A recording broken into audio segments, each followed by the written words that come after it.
Food for Golf is a show dedicated to exploring the stories and characters that are contributing to the greater golf community.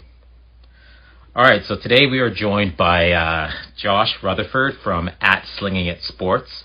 I've been following Josh for quite some time now, and I find that he's doing a lot of great stuff here on, I guess, in the golf sphere through Instagram, YouTube, and TikTok. And so what I wanted to do today, I wanted to get him on the show so he could actually just share his story in regards to what he's been doing with the brand itself and where the brand's going. And we can also dive into how he got his start within golf. So, all right, without further ado, I'm going to bring in Josh Rutherford from @Slinging It Sports. All right, how you doing, my friend? Yeah, I'm good. You? Yeah, not too bad. Not too bad. I'm lit up like a Christmas tree. How was your round today? It's one, I don't know, just a battle. Just a battle? Okay, we'll get into that. All right. I've already done the intro, but actually, I was going to say that, okay, greetings, obviously. It's the first time we got a chance to actually speak together on video. We've been speaking for a while now via messaging and, I guess commenting on, our own content, so your content, my content. And I love your the video you posted earlier today about your course vlog. That second shot, was that a 3-wood or was that like a 5-wood? What was going on there? Yeah, that was a 3-wood. 3-wood? I'm not even kidding. When I was sitting over that shot, I was like, this would look cool on camera, so might as well try it. Absolutely. Didn't end up playing out the way I thought it'd play out in my head, but yeah. Well, yeah, look, a lot of those courses, because you're playing at Indian Wells there in California, which we'll get into. We talk about courses that you've played or had an opportunity to play over your life. But where that ball was sitting, it seemed like were you on the grass or was that a? No, it was like kind of like a waste. Yeah, like a waste area. Kind of just had just a bunch of waste area. Yeah. Yeah. Wasn't ideal. The ball was probably 3 inches above my feet. So, yeah. I was trying to judge that distance. I was thinking okay, it must have been at least like an inch or 2 inches. Perfect. I couldn't take that shot. I mean, especially with a 3-wood, I would take it with. If I was in a draw lie, I wouldn't have any issues with it. But okay, I thought it looked cool. I didn't want to. I don't know. It's one of those things when you're doing this, and it's like, well, if I take like an 8-iron out right now and just hit it to 150 yards or 100 yards out, and it's like, I don't know. Some of those crazy shots is fun. It's like one of the guys, you know who he is, like Mac Boucher. When I watch his videos, like everything he's doing is like, so you kind of learn. That's what I do is watch other people, see what they're doing, and see what people like to watch and what they're sharing, what they're doing, and obviously the crazy shots he hits. So it's like sometimes that is in my head. It's like, well, let's try it. Let's see what goes on here, and it works out sometimes. It doesn't work out others. So. Yeah, I think it's like I call it live and die by the sword, right? Yeah. I mean, it's just, I guess it's a level of acceptance. When you talk about this, like Dustin Johnson talks about him accepting, playing each shot for each shot, but also accepting the result, good or bad, right? That's something that I practiced this past season, and it helped me play a little bit better, but golf's fucking hard anyway. It's different, because I'm going to go out and I'm actually going to play, if I play Matt in a match and on our YouTube channel, and we'll try certain shots if it's like, okay, this is actually doable, but if it's like we do take it competitively too, so it's like if it doesn't need to happen and you're playing it like you just need to tie the hole or whatever and you're up, and sometimes we play golf too, but for example, in a tournament, never do that. I played tournaments again this year, and I would never ever try to top a tournament. But why not? If it was cool, maybe it would have. I don't know. Maybe you get again, stuff we've talked about before. It's some crazy shots, and who knows? Honestly, I do this to I'm trying to expand my brand, and we'll see something like that. Yeah, at the end of the maybe do something crazy, and you never know. Maybe it goes 100, 200 million views. You never know. Exactly. Yeah, and it's interesting. So I was going to start off with just talking about, when did you get your start within golf? throughout your life? Like, when did you start playing? I played young. I played as a kid. I always grew up playing at, I guess the golf course is called South Interlake Golf and Country Club when I was younger. I'm hoping to go back there this year, actually, and do some vlogs and then go back to Manitoba. But it's called Whispering Winds, and I'm not really, so I don't know. But yeah, that's kind of where I grew up playing, is just in Manitoba there, just in a little town outside of Winnipeg called Warren. And, Warren, okay. So that's where I grew up playing. I didn't really play much. I played summer hockey growing up, played baseball in the summer, so didn't play much golf. There's probably like maybe 4 weeks a year where I go out and play, or maybe just randomly here or there. But it wasn't until I got into high school and when I started working at a golf course and in the back shop and started playing after work or before work, like every single day. And then, just kind of went on in the summertime. As I just got more and more, got older, and more I played. That's kind of how I got into it. I didn't play much when I was younger. I was a terrible golfer when I was. Yeah, it's interesting you say that because, like, look, we're both prairie boys. Like, you grew up. I grew up in neighboring Saskatchewan, and look, I took up the sport, the same thing, kind of the way you did. Like, I grew up playing, I guess, soccer, like hockey. I didn't play summer hockey, but I played multiple sports. I played soccer during the summertime. Then I got into hockey. Then later on, I got into football when I got to like high school and played basketball and so forth. But was one of the sports. It was kind of like an afterthought for me. Like, I started playing when I was 12 years old, and we used to kind of putz around in like fields, like, because out in the prairies, there's a lot of fucking space, right? So you could hit balls anywhere. Yeah. But like, I learned to play on a 9-hole course called Sherwood Forest. It's just outside of Regina. It's pretty much it's a goat track, right? I don't know about the course where you learned. And I think that being kids that definitely grew up in the prairies, there's kind of like no frills, right? You're dealing with like different types of grass. It could be the grass could be like one way at one part of the year and could be dry as fuck on the other part of the year, and also you're dealing with wind too, right? So it's one of those things when it comes to just no frills golf. I guess you end up playing just for the sake of just playing, and you're doing it with your friends, but you got a chance to start playing the sport, like working at a golf course. That's something I never got a chance to do as a kid. I've had a couple friends who did that, and it definitely helped get into the groove of just, I think you kind of just start playing the sport just for the sake of just passing time, and eventually over time, like you kind of slide into loving it, right? I mean, or growing an appreciation for it as you maybe get older. Right? Yeah, like because when I worked at the course, I wasn't good at golf. I thought I was good, but I wasn't good. And like, I was playing with kids like go out play with pros maybe a couple times, and go out and play with the other backshop kids, and then when I actually got older, like when I got like 18, 19, 20, and I moved up into the pro shop when I was working there, the backshop kids that we got were absolutely phenomenal. Like, we had like 3 kids that played on the Manitoba junior team. Like, they're in the junior academy.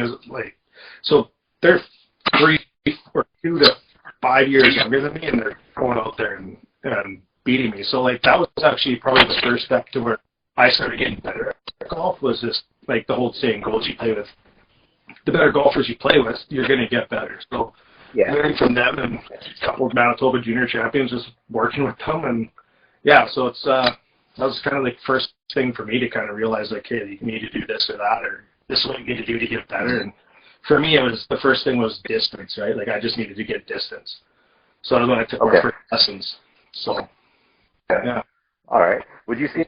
Are you were you more of like a self-taught? You said you took lessons. Like, did you take lessons on a frequent basis, or just here and there?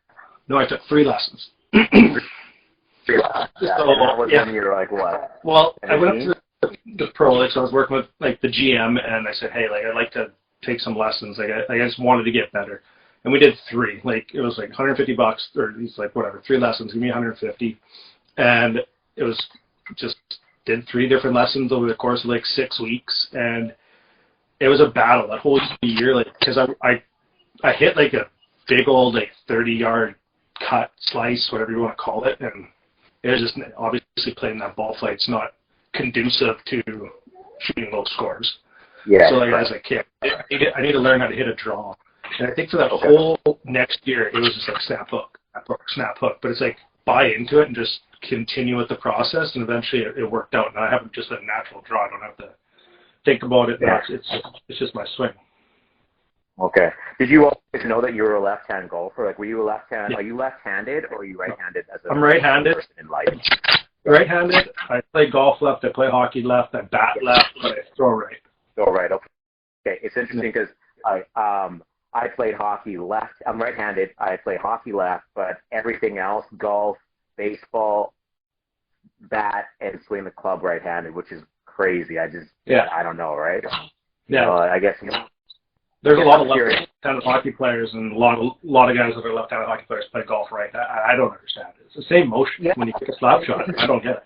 That's correct. It's at the bottom, right? I don't really know what it is. It'd be kind of an interesting topic to explore if you look at how many. I guess there's a lot of left-hand golfers per capita that are located here in Canada. I think it's because of like hockey, right? I mean, a lot of people shoot the puck left-handed. I shoot the puck left-handed, but I didn't get it, So it's a strange phenomenon, but I'd love to to dive deep into it with other persons who okay, like where are you at with this? Like, are you a right-handed guy? Are you a left-handed guy? And just figure out. Also, it's like when I'm playing hockey, like I golf with a guy. He's a lefty in golf, and when we went and played hockey, he's right-handed. Yeah. And I'm like, well, just chop that puck out of the zone. He's like, let's put your hands together like you're swinging a golf ball. I can't. I'm like, what do you mean? Yeah. He's like, he physically can't do it. It's like, puts his hands together, swinging right-handed. He doesn't know what he's doing, but he goes the other way and goes left-handed. He can do it just fine. And it's like, that's the most bizarre thing I've ever seen in my life. But that was just one person. Yeah, that's funny because something this past season that sometimes when you're on the course you get yourself in interesting lies that maybe they end up underneath a tree and you have no room to take like a stance on it to address the club. So I thought, you know what? Well, I might just flip it around backwards and shoot it like a hockey puck, right? So left hand, it's like doing that. See, with a pitching wedge, should I use something a little flat on the back, or I should probably took a 7 and just choke down on it and like take a slap shot, just like a snapshot to get it out, and it actually worked for me. Yeah, whatever you can do to get it out.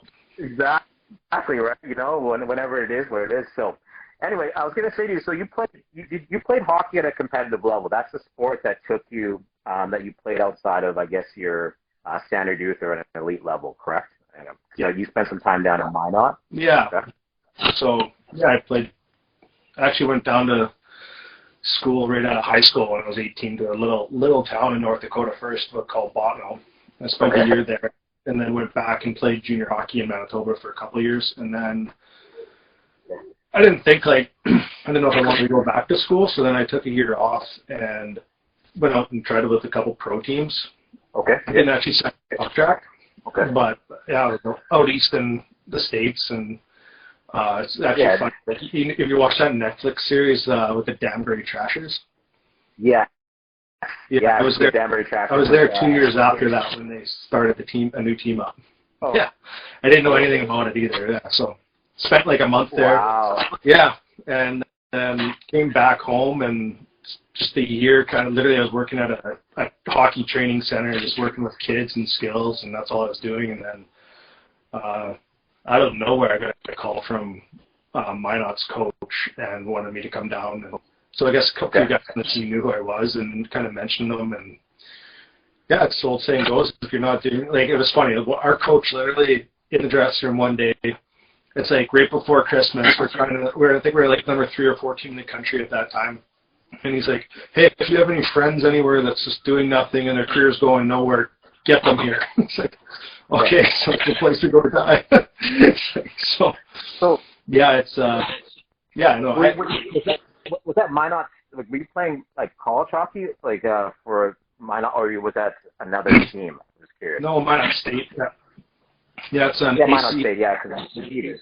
Yeah. Yeah, so they're an ACHA in hockey, ACHA Division I, which they've had a lot of teams, well, not a lot, but a few teams go out of there to NCAA Division I. The only difference is it's club hockey, so they don't give athletic scholarships. And there is a big discrepancy there.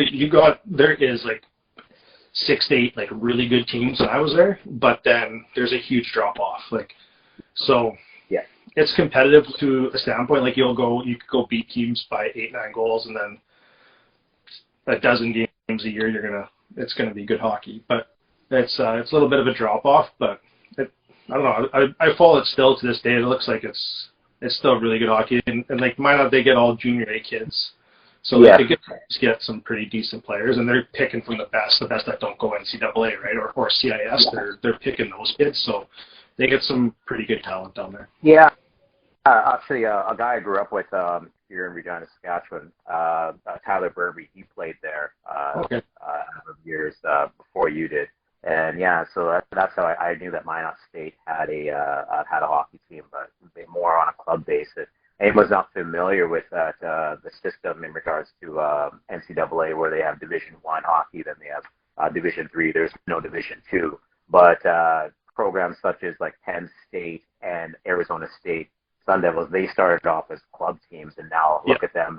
They turned themselves into Division I. They're already Division I teams in general. The programs were there, but they got their boosters that allowed to fund the hockey program in order to become where they are now, right? So Penn State, funny thing about that. So my first year down there was only last. So I got to see them, like, and they're loading up for D1 their last year, right? They're getting a bunch of freshmen in there to, like, just so that they're with the school, and they're promising scholarships after that year. So a lot of kids, so they had a young team, but a lot of really high-end kids around the States. And so it's the funny thing with Penn State is I'm pretty sure it was a former player who got inherited. I could be wrong on this, but this is what we were told when we were down there. Got inherited like an oil field company, sold it, and then he just wrote the school a check to make their team go D1. It was one person. Yeah. Really? Yeah. Okay. Wow. Okay. That's kind of weird. And then Arizona State, my last year there was their last year before they went D1. Yes. When I was I used to when I was personal training, I was coaching a kid who he was starting to get into NCAA. He ended up going to Dartmouth College, so Ivy League. But I remember I was kind of following what was happening at that time, and I knew that Arizona State was going. They were going to go to full Division I, and they looked good. But it was. I've been to like Scottsdale and that area, and I some of my former teammates who I played football with in California, they transferred to Arizona State, so I knew like Tempe was lit. Right? So it was pretty cool. Like that was one of the places that we were like, hey, let us go out, because like we're in a hotel and I think we're like 20 stories up or whatever. And we could literally look out our room and there's like a rooftop college party going on. We're just like, come on. It looks like a fun place to go to school. Yeah. Arizona State was I knew a couple, like I said, I knew a couple of guys who went there, and they never said they didn't like it. I can tell you that much. That's hard not to. So so when you were in college, what did you study? Like, is that related to what you're doing now as like a career, or? No, I was actually going to school to be a teacher. Okay. Yeah. All right. So phys ed teacher and phys ed and history is what I studied in school. So, and then just got a call from one of my my brother-in-law, one of his best friends, got a call to offer me a job to go up north in Alberta in the oil field, and it was one of those things where it's like, well, hard to turn down, and it was like going to take me 10 years being a teacher just to make what you're starting, plus all the incentives, and it's just like hard to say no to that. Like this is like figuring it's like a 10-year bump ahead of where you are or more. So hard to turn that stuff down. So that's kind of and I left school. Like I still had a year and a half left, and I left school early. So. Okay. So like right now, so are you still working within, I guess, the oil and gas industry? Is that what you're doing? No, now? I'm in forestry now. Okay. Supervisor songwriter. Yeah. Okay, that makes sense. So that took you out to, I guess, the Vancouver area, so forth there, because of up north up north where I was living in a little town called Manning. They have a sawmill there, so when oil crashed, well, obviously a bunch of us got laid off, and I think it was like 6-8 months after it crashed, and so then I was kind of trying to figure out what to do, and there wasn't really anything there, and so I was only there for like 2 years, so I was like, we were contemplating what to do, so it was like a month and a half later, I was like whatever, I'll go drop the resume off the mill. Like, I don't have any other options, so what's either that or we go back to Manitoba or we go back to North Dakota and try to figure it out, and I don't know. So then, yeah, dropped the resume off and got an interview a couple days later and hired the next day, and rest is history. I've been in this industry now for 8 years, supervising it for 7, so yeah. Okay. Yeah, you know, I guess it'll keep you busy. Well, obviously, it keeps you occupied, but not as much occupied. You get a chance to play golf all year round on the West Coast. Tell us that's what that's all about. Like, it must be nice, the life, to be able to play golf. I wish. So I was actually, because we were just talking big, like, yeah, I just golfed today, but one of the guys I was golfing with, he's, like, we were just talking, like, last year I was so gung-ho, like, I didn't care what the weather was, I was going. My goal was to golf in every single month. It didn't matter what it was, I wanted to experience it. And then this year is completely different. Like, played a little bit leading up to Palm Springs just to keep the game sharp, and then after Palm Springs, in the middle of December, I played 2 rounds. That was my second round in like the last 40 days. So it's like a little different. It's like, it's still rainy. I'm not going.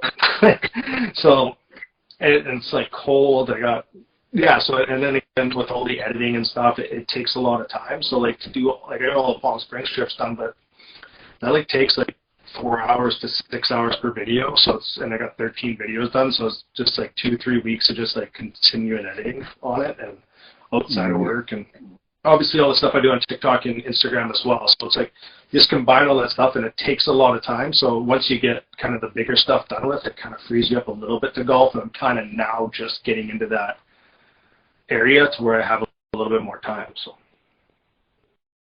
actually, it's interesting, like, we're going to talk about your editing process. I mean, like, I know firsthand what it, as someone who, I guess blogs. I didn't do much course blogs this past season, but the season before that, and also even just putting together this podcast and just creating content and doing all the editing for it. It's not as easy as it looks, right? I mean, I guess there's a lot of now it's come out where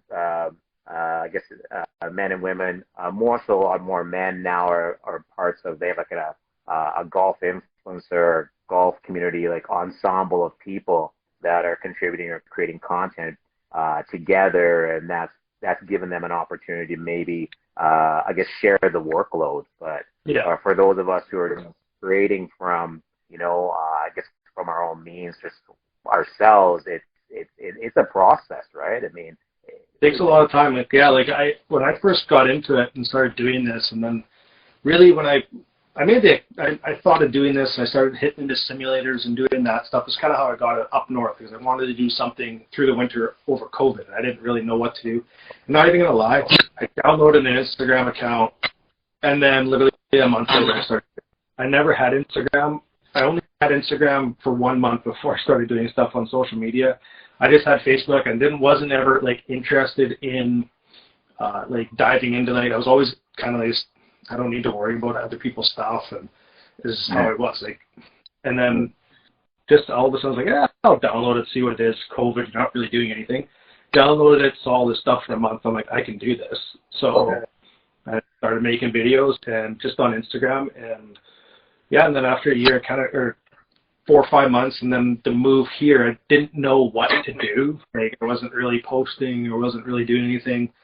Thought I needed to find someone to kind of do this with, because I really didn't know what I was doing. And I kind of I would say kind of the end of this year was my first full year kind of going at it. So my whole first year and like 3 months of the account, I had like 1,700 followers. And it was just from random stuff. It wasn't from actually like setting down a schedule and actually, okay, this is what you need to do, setting down a game plan and how you're going to attack and how you're going to actually grow your brand and how you're going to do stuff. And it wasn't until like last fall when me and Matt got together and I approached him to do some matches with me, and then finally get that stuff out. And that was it. And constantly by the end of that year, I was like, okay, I need to start posting more consistent on Instagram. I was like, okay, let's do one post a day. And that's all I did. And then the springtime of last year, after I did when I went to Calgary and I did the Banff, Kananaskis, Silvertip, Stewart Creek, that trip, I was like, okay, you need to post twice a day. Like twice a day, you're gonna be able to reach more people. And then that's when it kind of just blew up. Like it was like I hit 2,000 followers last year in the middle of January, and from then I was at 12.7. So it's 10.7 over the course of a year. So I was just basically starting. I thought that was a pretty good first year, so I was happy with that. But yeah, going into all the editing and stuff, it's crazy how much time it goes into it, and you do have to sacrifice a lot of stuff. Like I really do want to do this full time. This is something I want to do down the road. So I feel like going to golf courses, I think there's definitely a big avenue for marketing through social media for golf courses. I don't think they do it very well. Yeah. And I know we've talked about it before. So, like, I feel like there's some way you can get into it. Like, I try to approach a golf course that I'm at right now, and they're not interested in it, but it's like, Vancouver Island's on an island. This is the number one thing on this island is tourism. It's like, how don't you want more stuff out there so when people come here and play? I actually played with a guy who follows me today for the first time, and he basically just messaged me and said, I want to come and play in an IMO. Can we get out there? I'm only going to come if I play with you. So it's like, he's never played the course. He's been to the island multiple times. He's played up north in Courtenay, at Crown Isle, Story Creek, Campbell River. He's gone to Bear Mountain, but he's passed through an IMO a bunch of times to never come and play. The only reason he's coming there was because of seeing my stuff on social media. So it's like, how do you not want more, basically almost free advertising, right? Like, it's a hot tourism destination, and you're not trying to get your course out there. So we'll see. I just don't understand why golf courses don't do it. Well, it's like, I totally agree with that, and you've brought up a lot of great points. And there is a gap in regards to promoting, especially in this country. Like, look, Canada is a golf. It's a hot golf market, right? And it's been underserved. And this is just my opinion. Like, sure, there's certain parts like where you live, you can play all year round.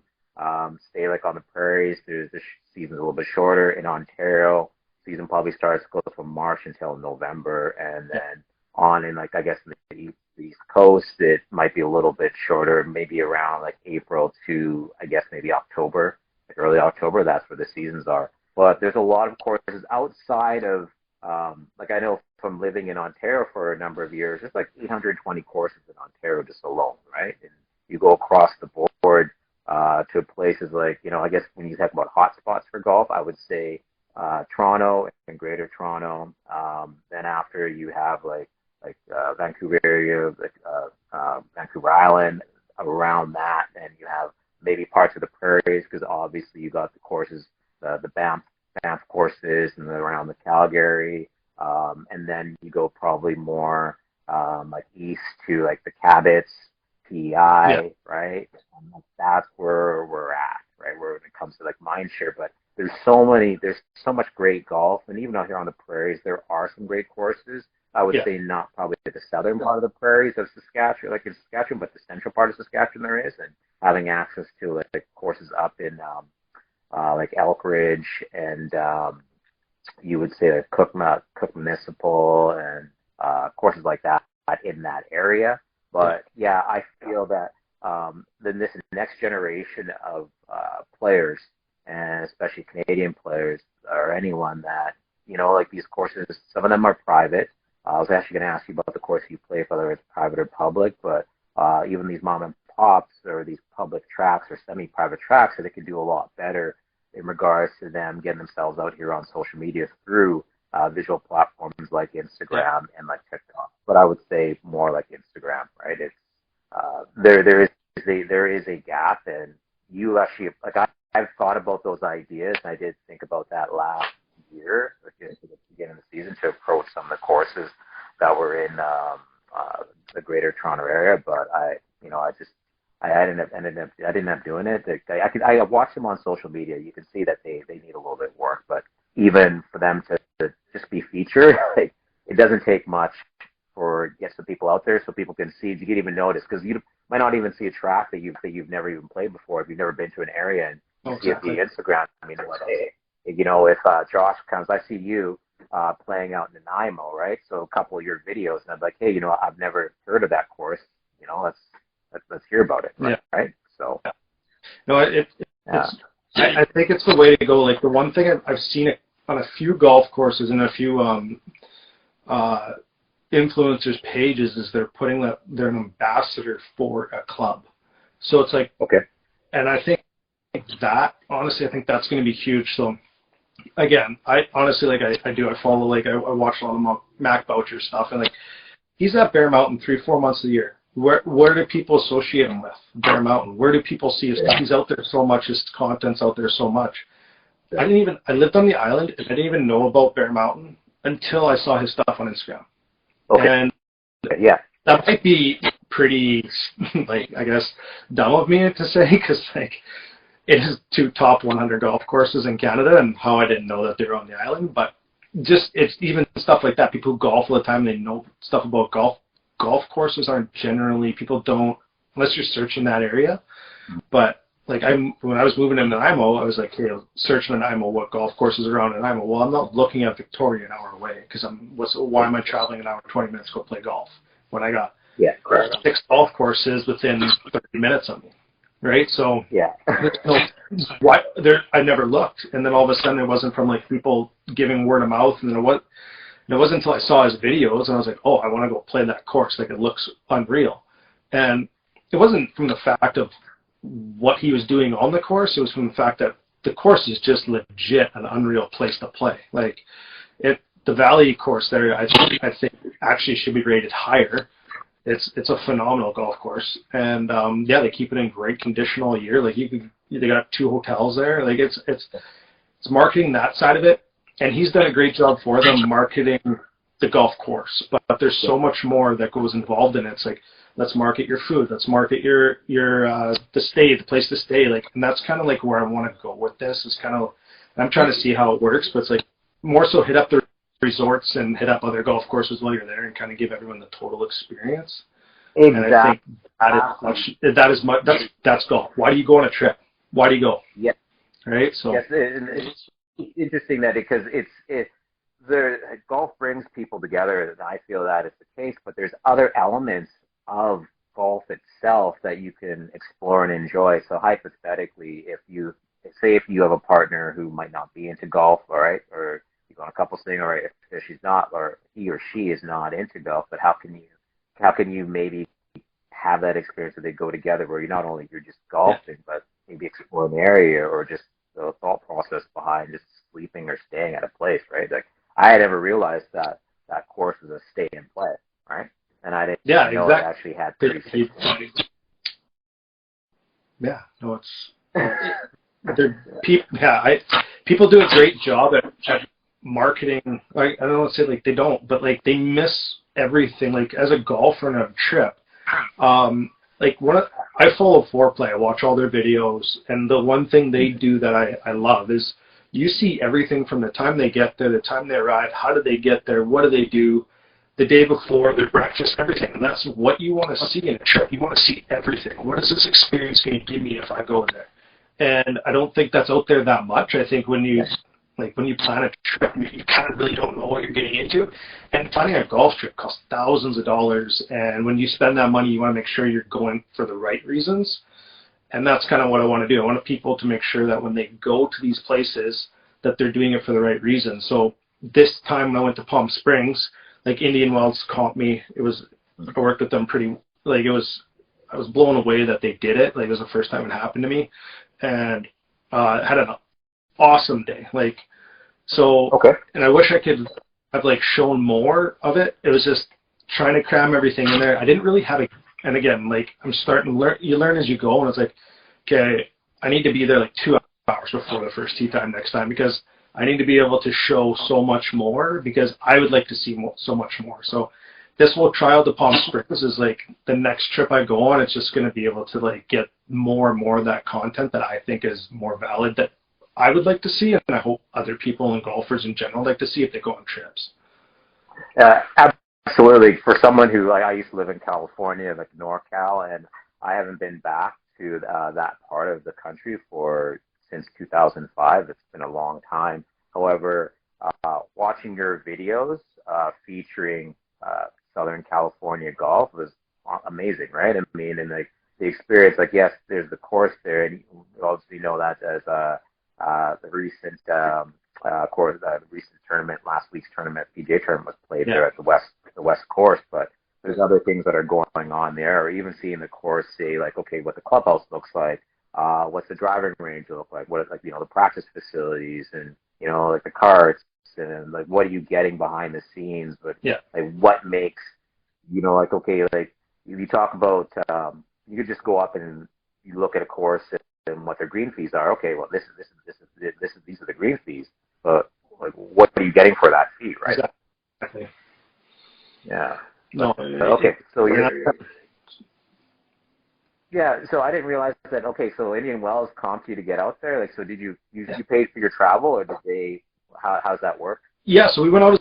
It was a family trip. Like, actually, like, because I went back-to-back years, that wasn't even the plan to begin with. We had a family trip planned to Vegas, and I was going to go golf in Vegas for 5-6 rounds. But then the second, I guess third or whatever, how many stages of COVID came out, and we looked at the test to get back, and it was going to cost us like $1,400 just to get the test to come back. I'm like, I'm not spending $1,400 just to come back into Canada. So we canceled that trip. I ended up going to Palm Springs with my wife, and her sister came down, and her mom and dad and our family all went down, and we had a blast. So, and then they actually, it was nothing I like kind of like sought out. It was, I sent emails all the time when I'm traveling just to see if I can get people to bite, and it's like, I'm trying to start somewhere. So, and then all of a sudden they messaged me on Instagram like 2 weeks later, said, hey, let me know when you come out.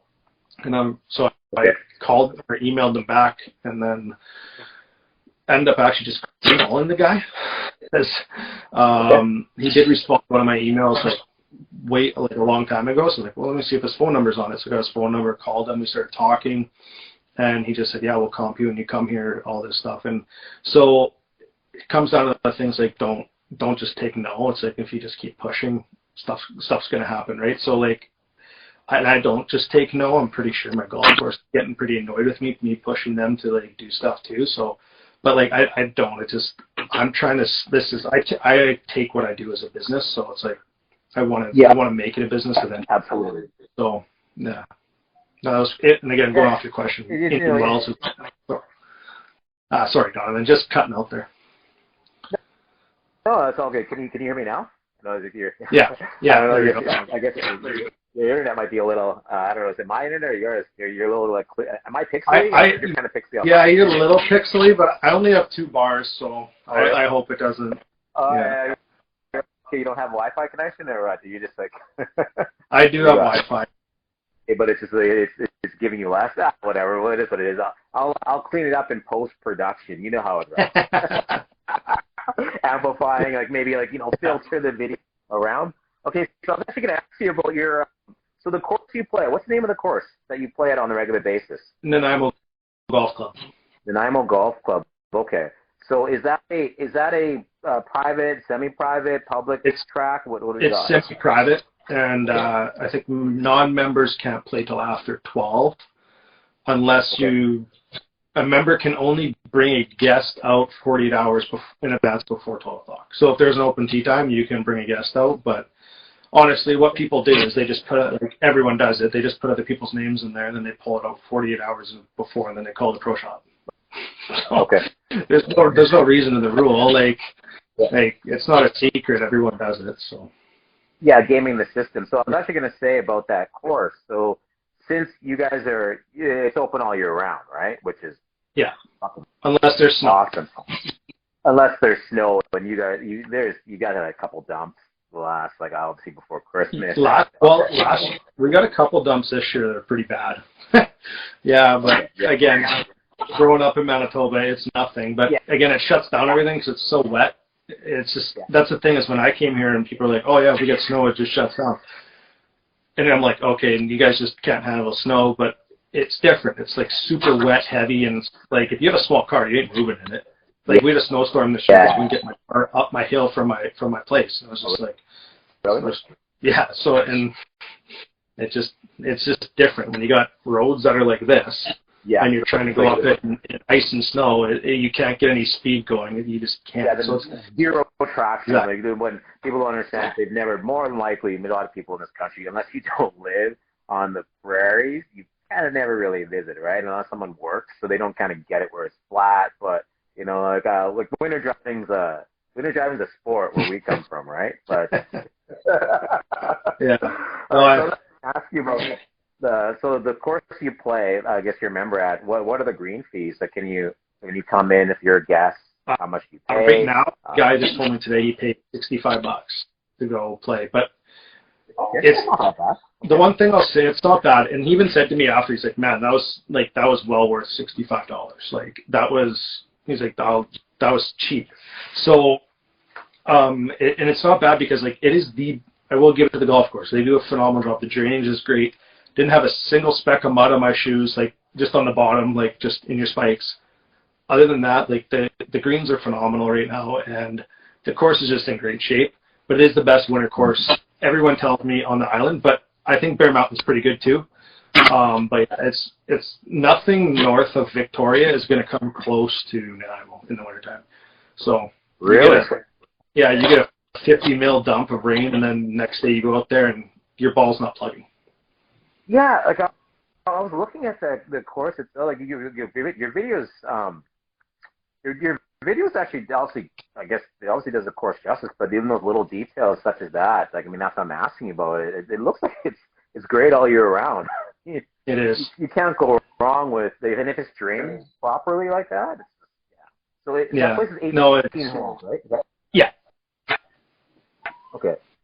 When you play, do you walk or do you ride? What's your thing? When I like walking better, but when I'm filming, it's got to be in a cart. Okay. If I'm playing by myself and filming, I can walk. But when it's like me and Matt, or I'm playing with 3 other people, I just for pace of play. Like I don't know about any other social media golfers, but it's always in the back of my mind not to slow someone down. And I actually have a funny story about that in Palm Springs. But it's always in the back of my mind. Don't slow people down. Like, obviously they're going to see me with the camera out there, and I've had so many comments. Like, people are legit the rudest people well, I shouldn't say people. The rare few that think they have the right to say something to someone with a camera and just snarky comments. I'm trying to avoid that. It's like, I don't want to. I'm not out there to ruin someone's day. I'm out there to make golf content because I like it, and hopefully other people that watch it like it. So try not to slow down pace of play is literally my biggest worry on the golf course, and I don't. Yeah. And so in Palm Springs, get into that actually. So at Silver Rock, I'm gonna have a review coming out in this. But anyways, so it ruined my experience there, and I had so many people tell me that Silver Rock is like a must course to play. I couldn't say anything good about it because of who I played with.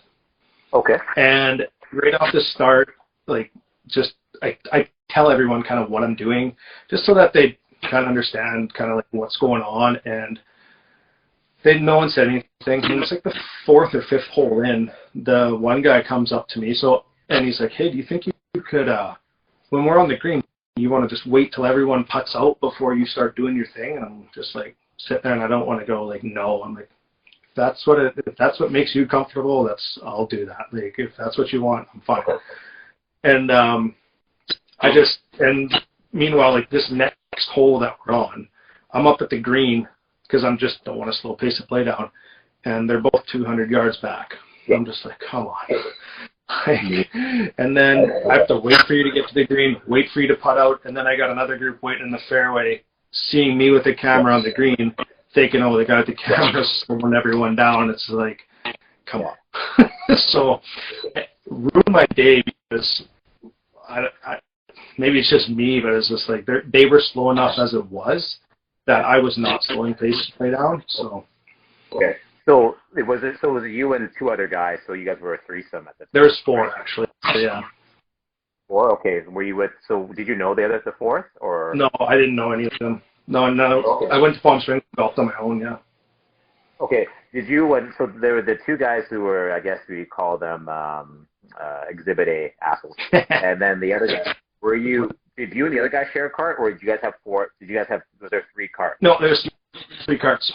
There were 3 carts. Okay, so perfect. Well, I mean, pace of play with that. Like, there's 2 guys and you're filming, doing your thing. Then I don't know. I mean, look, it's a skill. Like when I've done my filming, and like definitely, I know pace of play is the biggest thing. And I would say like one of the strategies I have. I use my phone. I use the Slingn U app, so I have my phone. I have another extra phone, so I just hit that one on the tripod, and I just let that one roll, and then just use my regular phone for all my yardages and so forth. There, I mean, I'm a tech guy, but that's how I do it to make it seem a little bit easier. But yeah, like I guess it's kind of tough to shoot shot for shot. I mean, it's a skill. I didn't do it a lot this past season, but the season before that, and I guess the 2021 season, yeah, I was all over that, right? And then, for example, okay. the next day I go to PGA West, Pete Dye Mountain Course. I'm playing with 2 guys from Minnesota. It was the best experience I had in Palm Springs. These guys are awesome. They actually wanted to play another round, another day with me. Yeah. Like it was just, like you click with some guys on the golf course. It's like people in general. Like that's why people become friends, right? Like you just click. And it was, and that's what I love about traveling in golf. Like I played with 2 people from Minnesota. I played with like 3 or 4 different people from around Cali. Played with a guy from Korea, a guy actually that grew up in Winnipeg that now lives in San Francisco. It's like, so it's just funny how you meet all these different people, and that's kind of one of the things I enjoy about it the most. But like they made the day so enjoyable. The 3 of us played in 3 hours and 35 minutes with carts. Mm-hmm. So it's like and that's the thing. It's like I'm not slowing pace to play down, but it's always in the back of my head. That's my biggest worry whenever I bring this work. You're right about it. It's interesting because, like, again, like I've made some good, like, I guess, friends just playing golf. Them I met through just even my following, but even people I've met on the course that now follow me and I follow them. And again, golf brings people together. But think about it this way: a lot of people. If you get so pissed off that there's another person you're joining up with, like, look, you're outside, right? You're outside doing something that you fucking love to do. So, like, why are you mad? Right? Sure, you're all that's we play, and sometimes your game is shit, but your game's shit that day. It's like you do you. You control you can control how you are to other people, right? No, absolutely. And I don't know, man. I mean, I'm a lover of the sport, and I'm a lover of meeting other people and seeing how they go about their own processes. Like, look, I enjoy consuming your content, and definitely, we've had conversations via direct messaging and commenting. So it's like I don't understand and I think like golf is changing, right? I mean, and the social element is a big thing within golf. Right, and you see, like, say, like a platform or company like Live Golf has really leaned into that social element, right? It brings people together, but it's like I just don't see these people. Like I had to smack some guy down, not just last season before on hole 1. I'm not sure I posted about that because he was just an asshole, right? So I had to tune him off, so he didn't get past the first hole because he was just being a dick to my friend of mine. Like he was. Yeah, I just couldn't take it, right? So, how it is. You live on the prairies. We just don't take kindly to that kind of stuff. So you got a little on-course justice, right? But yeah, I've never that was the only time I've ever been. Nothing new, honestly. Like nothing bothers me too much, but it's just like for some reason it was just like. That's my biggest worry, and then these guys pushed me to that point, and then it just ruined my day. Like you said, you have the choice to be mad, but I let myself get mad, and that let me bother me, and it ruined the day. Like I felt like I shot 90 and the video come out like I think I shot 76 or 77, but I felt like I shot 90, and it was just it was unenjoyable. It was just, but it's a beautiful course. But I hated it because of who I played with. But it's a beautiful golf course. Yeah. And you know what? If you look at like again the sport, like golf needs to be more inviting, and this is the reason why, say, persons who maybe there's a deterrent. Maybe some people they might not be as versed in the sport. You know, you can't fault someone for like learning the sport, right? But also on the side is I can see why maybe females might not want to play or join up with other people. Like females play a sport in a different manner or go about doing it if you're not at an elite level. Because of persons like that who have some sort of agenda, or they're just because someone's different or not doing the way things that they do, that they create this environment that it's toxic and it's not inviting, and that's kind of the problem. I think with the females, like, it honestly comes down to the pace of play too. Like that is the biggest stressor for most people in golf. It's like, well, one, no one wants to slow anyone down. Yeah. No one wants to, right? Yeah. So and I think that's deters a lot of women from playing is those like dicks that say something. It's like, oh, well, you're 4 hours and 1 minute. I play in 3 hours and 59. Like, get off the course. When did that happen? Right? You know, I mean, let's be real. Okay, 18 holes, and you play with like it's interesting you say this. So 18 holes, and you play with 4 people. Yeah. Right? Hypothetically, 18 holes. Depending on what track you're playing, maybe if you haven't played the track before, right, it's going to take a little bit longer. So it's going to take around 4.5 hours to play an 18-hour round. That's probably with 4 people, granted, right? Yeah, it would depends where. Yeah, again, like you said, depends where you're playing. Depends where you're playing, right? Like, I mean, also in the 9 hole, for example. What's your take on like how long it should take, or pay, like depending upon like say in the 9 hole where you play, what's the pace? Weekends mornings were, I would say, 3:45 is on average, and there's a group that will play like 3:15 in the morning, and they'll literally go up to people on the tee box. If they're ahead of them, they'll be like, "Hey, can we play ahead of you? We don't want to be slowed down." And you know what? They should just get the first tee time, because they're going to put pressure on the people behind in front of them all day long. Just let them have the first tee time, and they'll fly. And that's what they do. So whatever, just let them have it. But yeah, in the morning, like Sunday mornings, when we're going at like 8 in the morning, 8:30, it's like 3:45. But if I go out in the afternoon on, like, say, a Friday afternoon or Friday morning, it could take 4.5. It just depends on who's out there. And yeah, so and again, like you're talking about, if you play a new course, when I go play a new course, I'm probably 4:15. Either way, hard. And it's just because you're talking about trying to figure out where to go, what to do. But I still try to keep up with the group ahead of me. Is like I still feel like I don't ever fall back. And I think that's what people should just try to in golf. It's okay. I got 2 hours to play the front line. Yeah. To me, I think golf should be played in 4 hours. That's for me. Once you get to 4.5, it drags on. You're waiting a lot, and it drags on. But I actually was thinking about that today on the course, and slow play doesn't actually bother me. Like, I've had a couple times last year the pro shop come out. Me and Matt are filming a match. I'm like, hey, like, we know it's slow. I'm like, man, I got nowhere to go.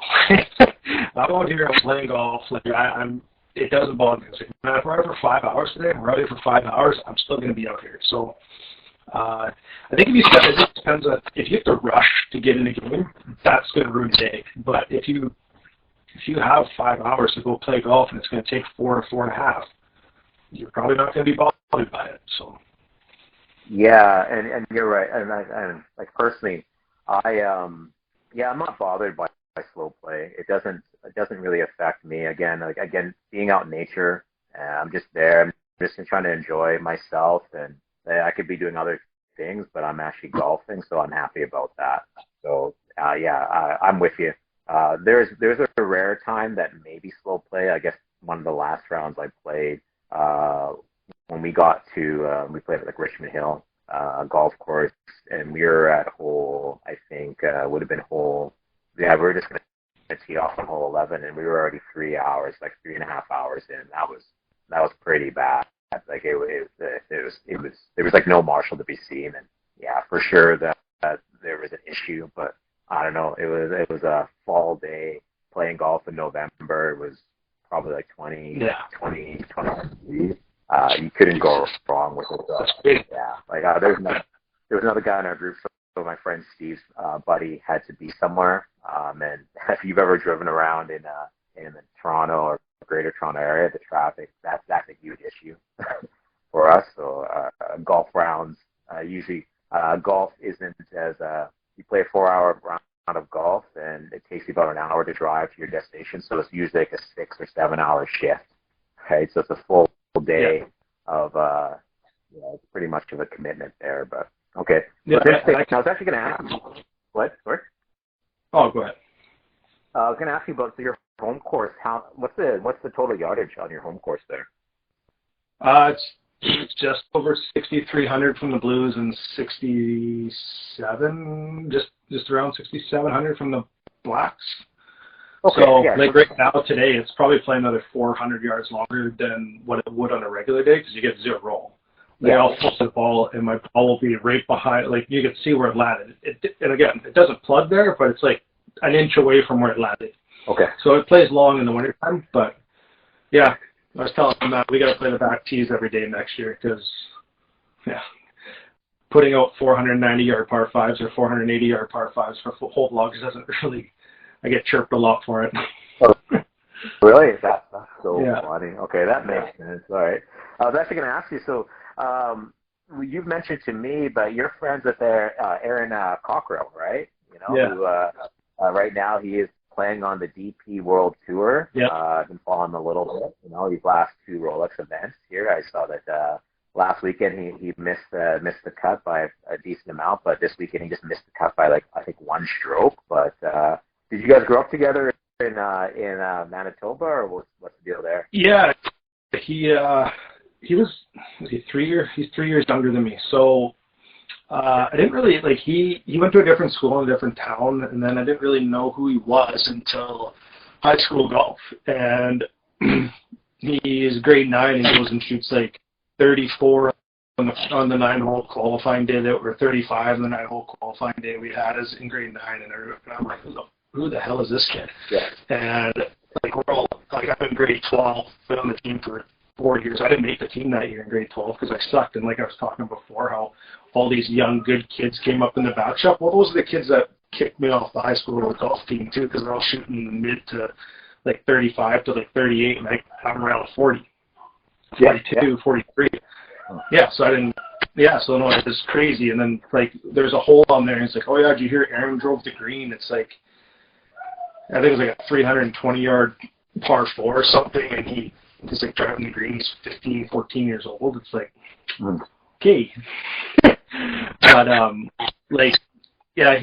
he's honestly he's probably a better person than a golfer, and he's obviously a really good golfer. But I was just talking to him the other day actually, and he was like asking him how his game was going. He's like, it's not really there right now. He's like, or he said the game's okay, the driver's not great right now. And I was like, oh, I guess you probably need to drive the ball pretty well out there. And he's like, yeah, when the rough is 6 inches. It's like, yeah, probably don't want to be in the rough. Yeah. So I know he's a good guy. Yeah, I love seeing, obviously following other Canadians to see what they're doing in the professional game, and obviously us being, we're not Americans, right? So we get a chance to see a different perspective, and I think we have another, I guess, an appreciation for things that aren't American, right? Because we're not. So like guys playing over on the DP or the former European Tour, I love watching that. Like, I mean, I don't know. I personally think, and maybe it's just me, maybe your thoughts. I think they play like harder setups.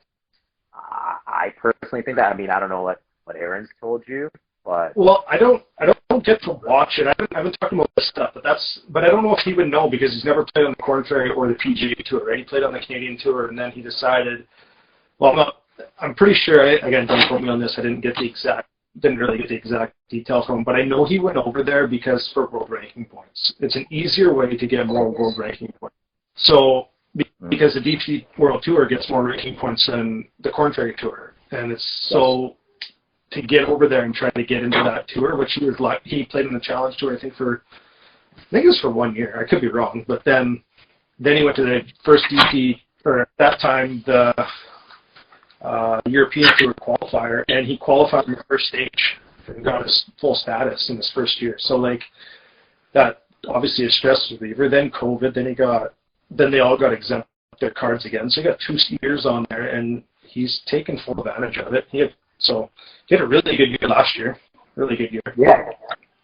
Yeah. Okay. I didn't get a chance to look up his stats from last year, but obviously he has status and he's playing this year so far, right? And, that's awesome. Good for him, you know. And I'll continue to follow his career. But thanks for even pointing that out, that you knew him, that you're friends with him. Because it's like, hey, you know, and there's always these fringe guys that are out there. But like, a lot of people aren't familiar that even like a player like Brooks Koepka, like he got his start on the Challenge Tour, then he went from the Challenge Tour to the European Tour, then he came over to the PGA. Then, you know, he ended up winning, I think, the Waste Management. That's what got him, you know. But like I had followed.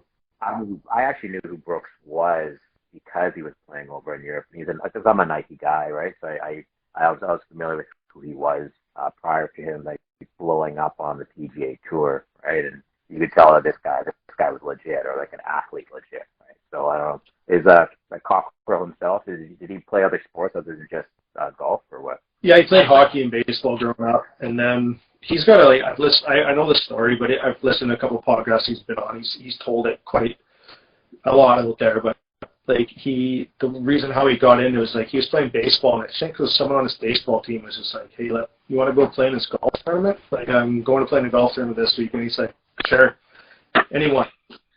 Okay. So that's kind of how he got into it. Like, it's crazy as that, yeah. That is amazing. So it's just, you know what? I mean, like, that's just like a talent you play. Obviously, we both have played the stick and puck, but we played baseball, and he went straight up into the hockey thing and that's golf. And that is like, awesome. That's good. There you go. Right? I mean, and the story's kind of gone on to the guy, I guess, pony that into the golf career. Did he play college golf? Yeah. Or did he go? He went down to, I forget the first school he went down to, but then he transferred to Idaho, D1, and I think he played 2 years. Yeah, and then he said it wasn't until his coach there really pushed him that he could play pro golf and really got into his ear that he didn't, I don't know if he thought of it, like really after college, I think but it wasn't until his coach said, you can do it. Okay. And yeah, so, but like I don't think people understand like how actually good they are. Like, even playing on the Canadian Tour, how good those guys are. It's crazy because, like, I think Aaron at the time, I can't remember if he was 19 or 20, and he was coming back from college, and he was just hitting at the range where I was working. And one of the members came in, and he's like, he's hitting it into a bucket, and he's got like a 6-iron in his hand, which he watched him for like 10, 15 minutes. So it wasn't actually hitting into a bucket, but the dispersion, every single ball was within like 6-8 feet, and he's like, it's insane. He's out there hitting iron, and he's like just dropping it right in the same spot. It's like, so like he was that good at 20, and now he's 30. It's like how much better he is. He's playing on the second best tour in the world, or third now. You never know with Liv, right? So, So it's crazy. People don't understand that. It's like I bet you anyone who golfs with a scratch golfer would be like, oh, like, you can do what those guys do on TV, because scratch golfers are decent golfers, but you got to be a +6, 7 handicap to even have a hope to be a pro golfer. Yes, that is correct. Yeah, I mean, it's interesting. I was actually going to the handicap. I was actually going to ask you about that. So, like, even for yourself, and we were kind of chatting that you did I guess you started your PGA of Canada, certificate, maybe a little while back, or what? Okay. Yeah, I got that when I was after my second year of school. So my whole thing with going to school was to be a teacher, and then teachers don't make very good money in the first 6-7 years working, so it's going to be like, okay, well, you can be. I love going to the golf course, absolutely love it. It was the only job I ever had where it never felt like I was going to work. So I thought, well, be a golf pro, and you can be a golf pro in the summertime for 3-4 months. Maybe you do 2 jobs for 2 months a year, so be it. And yeah, so that's kind of why I went and got that card, and was that reason pretty much specifically, because I didn't want to go do construction or something. Yeah. I know I'm working in an industry, so it's kind of funny how that works. Yeah, correct. I was actually going to say, did you end up, you taught during the summer for there, like a brief little bit? Did you do that when you were in Manitoba, or did you do that when you were in North Dakota, or did you do that when you were out in like BC? Well, I did a few lessons when I was back in Manitoba, but right when I was actually starting to get that started up is when I moved to Northern Alberta. And then I didn't golf for 2 years. Like, I didn't even golf at all. Like, yeah, so when I moved up there first, it was like work, and didn't golf for 2.5 years pretty much. And yeah, so then got back into it, but I was just about, it's funny, maybe I should stop teaching or start up lessons, because I was starting up lessons in Manitoba, moved to Alberta. And then the summer when we moved here, I had all this stuff on. I think I had like 10 or 12 people lined up to do lessons in Northern Alberta, and I moved to here. So maybe it's not a good idea for me to teach, or else it's a sign that we're probably going to be moving soon. So yeah. But I have a couple people on social media right now that I'm doing stuff through that, and first couple have been kind of cool, and the interactions, again, getting to meet new people and get to see what their golf goals are and where they want to go. And I enjoy helping people. That's why I wanted to be a teacher. I enjoy teaching. I've coached a lot throughout my life, so I enjoy that aspect. It's as rewarding for me as it is for them. So. Yeah, it's interesting you say, like, from a coaching perspective, like, look, I've had a coaching or a wellness coaching-based business. So, like, first thing, so you have that coaching side, even being like a former athlete, and just passing on the knowledge to other people about biomechanics and so I get where you're coming from as a person who wants to see other people do well. Yeah. I think that sort of thought process comes across very well, even how you present your own material in regards to what you're doing with Slingn and Fore, so you can see that you're actually taking people into a process, but you're teaching them, and you're doing that. It's coming from an authentic place, right? Yeah. No, I agree. Yeah. And people gravitate to that, and this is in my opinion. Like I personally see a lot of respect in what you're doing as a person, even somebody as an entrepreneur. And you can, and I guess both of us being from the prairies, it's a little bit different. You kind of take care of your own as a community thing. It's like really kind of straight off the back type country, and there's a lot of authenticity in that. So I can see that you're doing things the right way. I can say that. Oh, thank you. Yeah. Yeah. So I was actually going to ask you about. Okay, so because we talked about since like you've been in this golf thing, and I've asked you before privately that do you ever have any aspirations to look at maybe qualifying for the Canadian Open as like an amateur, or giving it a little shot? Even like look, last year I caddied for a friend of mine's friend for the Ontario Open, so one of the Canadians who, I guess he said PGA Tour of Canada, stopped. And like I said, I know how it's not easy for guys out there legit. But have you ever thought about throwing your name in at youth school, just testing out? I would have to put in 6 hours minimum practice a week. I'd probably have to get my handicap to like a +4.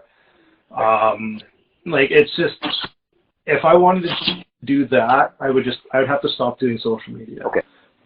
Do I think if I went and got an actual golf coach and actually put the prep time and effort you need to put in to be that good? Maybe. I don't know without trying it. I would like to think that I could, but again, you could get a rude awakening when you get out there, right? So there's a guy actually at our golf course last year.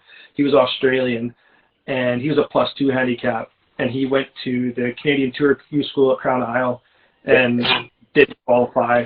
And then he went out back to Australia and tried to qualify for the Australian PGA and didn't qualify, and he's a +2 handicap. And then there's a guy that I knew from up north, and his name's actually Jordan Relling, and he got sick, didn't qualify for the Canadian Tour, but he went to Monday qualifier at Gallagher's Canyon, shot the course record, and ended up getting in that way. But he didn't make the cut, so he goes and shoots 9 under, 10 under. I think he shot 6. It was maybe it was 11 under. I don't know, 61, 62, or and something like that. Qualified, and then didn't make the cut.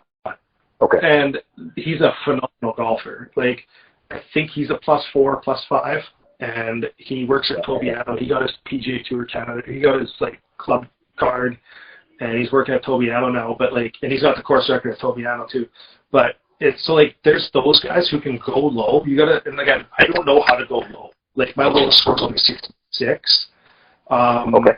So and that's probably my biggest thing is one is consistency right now, and two, I don't really know how to go shoot 62, 63, or 64.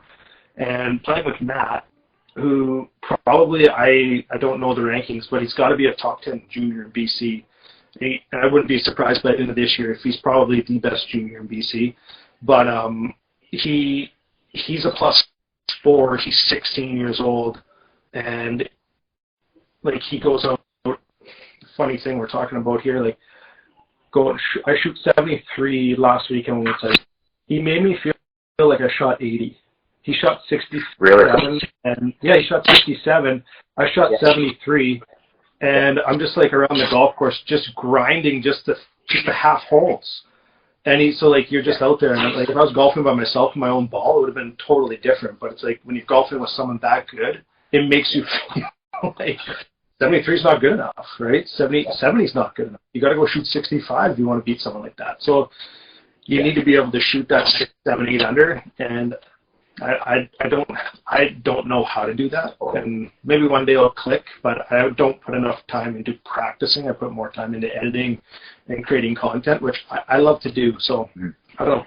Maybe one day when I don't know. Maybe go to a Monday qualifier would be fun. Maybe one day down the road, but I don't think I'd ever try to get a tour card. I thought maybe it would be fun to do it, but there's a lot of time you got to dedicate to that, and I got a family, and now doing social media stuff. It's just sometimes you got to be realistic with yourself. So yeah, absolutely right. Having certain expectations, but a guy could dream, right? You can dream that. That's always fun, right? I think every scratch golfer, honestly, I think my handicap right now is a +0.9, and it was because I played really well in Palm Springs. And it's funny because me and Matt joke about this. Whenever I go on a trip, I play better than when I do it now, way better. And I don't know what it is. So, but I went to Calgary, played good. Went to North Dakota last year, played good. Went to Palm Springs this year, and played really good. And I don't know what it is, but I play better on these trips. I don't know if it's because there's no distractions. I'm just loose. I'm just having fun. I know what I'm doing. I'm just focused on what I'm doing. Maybe that has something to do with it. Okay. But that's interesting. Maybe maybe in the back of your mind you have more expectations playing a course that you know, and when you play a course you don't know, you have zero expectations, right? Yeah. I was actually going to ask you about your own game. So what do you think what part of your game do you do the best, right? Is it driving the ball? Is it iron play? Is it your short game? I'd say my iron play is definitely my weakest for sure. Okay, correct. Yeah. Okay. Matt likes to tell me that my best game is driving. I do hit if my driver's on, the game becomes super easy for me. Really easy, because I did lose a little bit of distance this fall, or end of summer, fall. I was, on average, I was probably carrying it the year before, going into last year in the summertime. I was probably carrying 295, 300, rolling out to 320, and the end of the year it's 280, 285. I lost a lot, and it was more so just trying to make sure I was making a consistent swing. But yeah, no, I've always thought the best part of my game is 100 yards in. So okay. So the best part of the game, you thought it was always 100 yards. Yeah, but driving. You ask Matt, and he'll say something different. Yeah, correct. I was actually going to say to you, you're as a left-handed golfer, you spin you draw the ball, and a lot of courses they set up. They're obviously say older courses. I think maybe Nichols International or Mitchell National in Calgary, since Phil designed that, might penalize left-handers as opposed to penalizing right-handers, because most courses set up to penalize the right-handed golfer, right? But you flight the ball with that draw, and obviously the draw you're getting more spin, you get more distance, right? So like I have a friend of mine who's a left-handed golfer. I call you guys left-handed wizards, right? You know? It's usually the majority of left-handed golfers, you guys all are always decent players, right? I mean, I just know what it is. Yeah, well, I don't know. There's not, I guess, I don't know. There's some bad lefties out there. I know one of them, a guy I grew up with. He's actually ridiculous. He's left-handed. He putts right-handed though. Yeah, that's some psychology. It's an interesting story.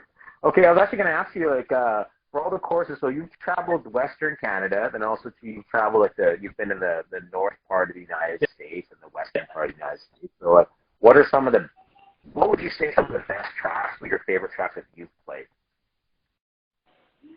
Oh, I can break it up. Canada, my favorite ultimate track is Silvertip. It's just something about it. It could have been the first time I ever played mountain golf, and when I got there, it was the biggest wow factor I ever had. That definitely probably plays a factor into me liking Silvertip so much. It has the best, my favorite hole in the world, which is number 2 on there. It's like 517-yard par 5, and you've probably seen it on the page. And the tee box, the Three Sisters way in the background, the huge mountains, and it's a phenomenal looking golf hole. My favorite hole. It probably helps that I eagled it the last time I played too, but it definitely my favorite hole I've ever played. Just the backdrop, it's phenomenal. In the States, now I thought PGA West Stadium course was my favorite, but after going to North Dakota, Bully Pulpit in North Dakota is probably my favorite course that I played in the States. And yeah, so just general like eye test and stuff like that. Bully Pulpit in North Dakota is my favorite course in the States so far. PGA West Stadium course is probably my second.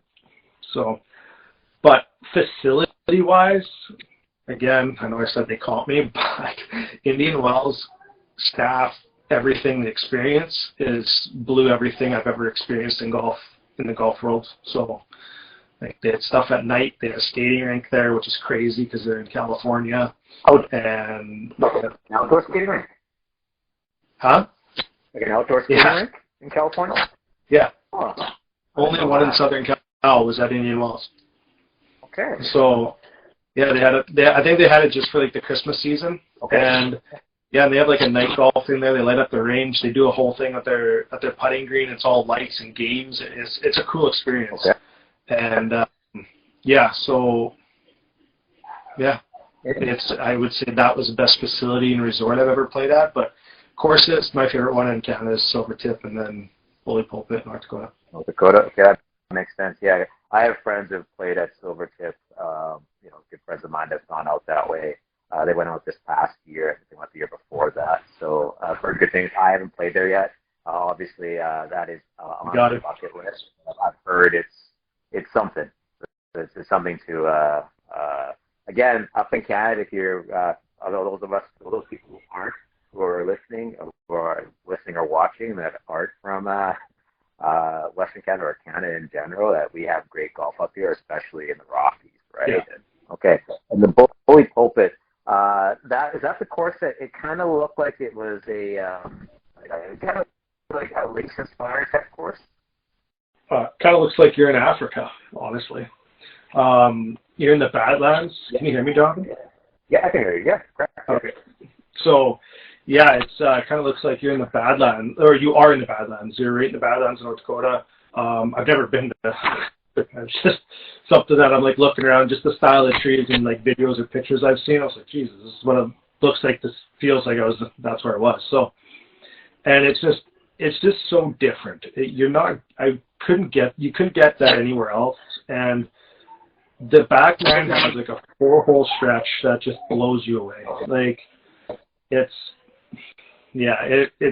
something it's hard to explain without being there and seeing it.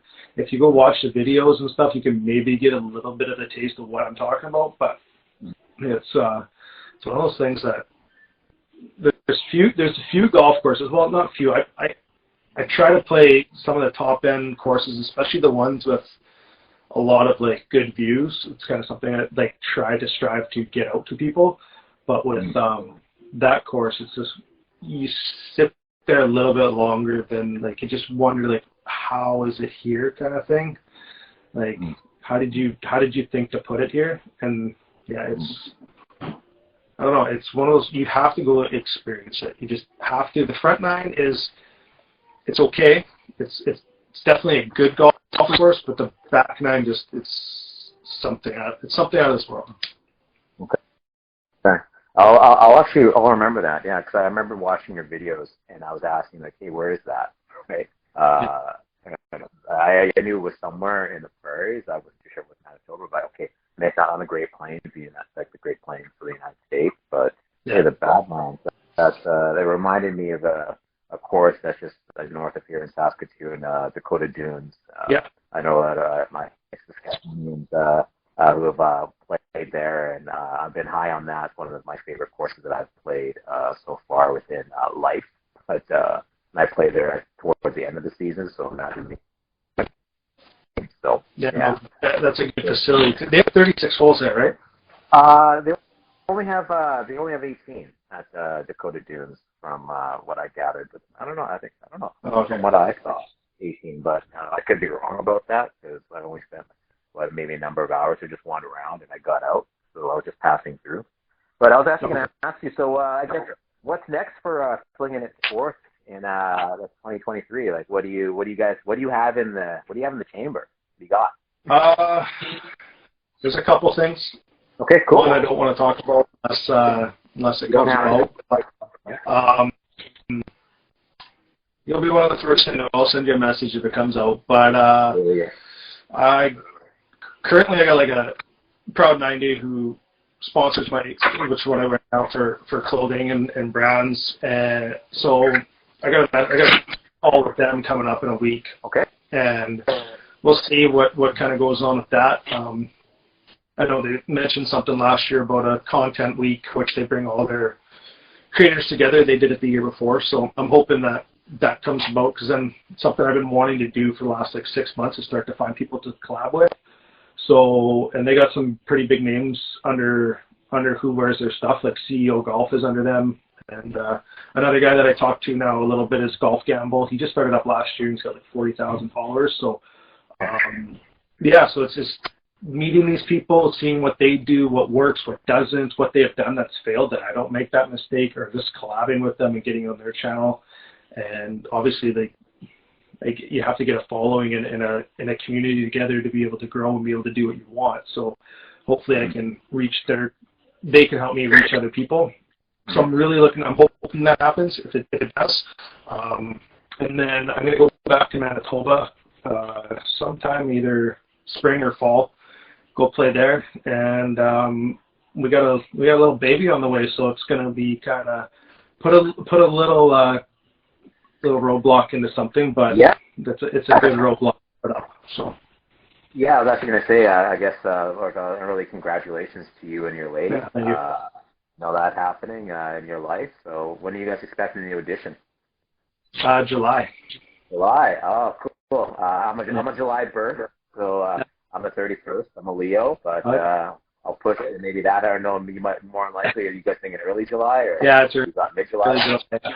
Okay, that's not that bad, right? Okay. No. So. Do you have any other kids right now, or just the first one? Nope. What do you got? What's going on? We got 2 more. So I got a 15-year-old daughter. Her name is Lily, and then we got a little one, 2.5-year-old. Her name is Navy, and another one on the way. Oh, interesting. So does your daughter golf or play any other sports, or what? She's cheerleading this year. She's wanting. Yeah, she. I think she wants to golf. It's just she's a social butterfly, so she just wants to be around people. Yeah. And I don't know if golf is she doesn't want me to pull her away. I don't know. I know she wants to. She just wants to do so many things, and is okay. But one day I know she'll get it. Yeah, there you go. That's something I guess, father and daughter, you guys could share. I didn't realize that you had a child two. I figured you guys had a couple kids, but I had to ask because obviously there's listeners here. But your daughter's 15, so you're a full blown man. You're a You're married. You're a father of 2, soon to be father of 3.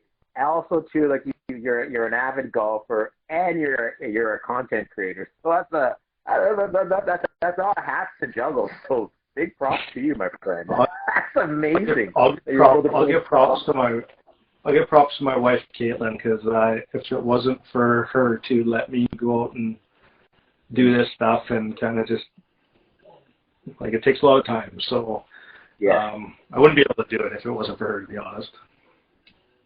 Yeah, there you go, right? I guess love to your lady is right.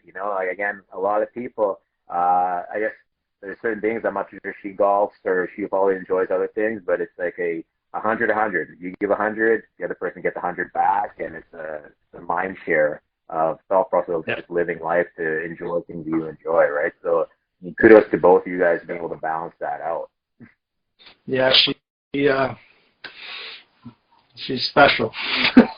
How many people tell her, like, I don't know how you let him do it, and it's just like our whole relationship though. Like, we met in school and I was playing hockey, and it was like I was always doing sports, right? So it's kind of something that's just always been in our relationship. So, but I'm sure she'd want me around more. I probably should be around more, but one day I'll be there. One day you'll be there, right? Okay, it's amazing, man.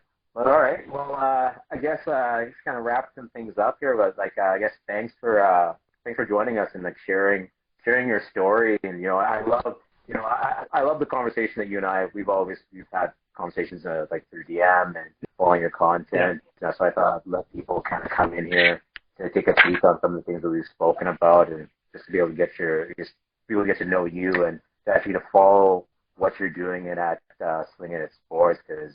What, man, you're doing things the right way.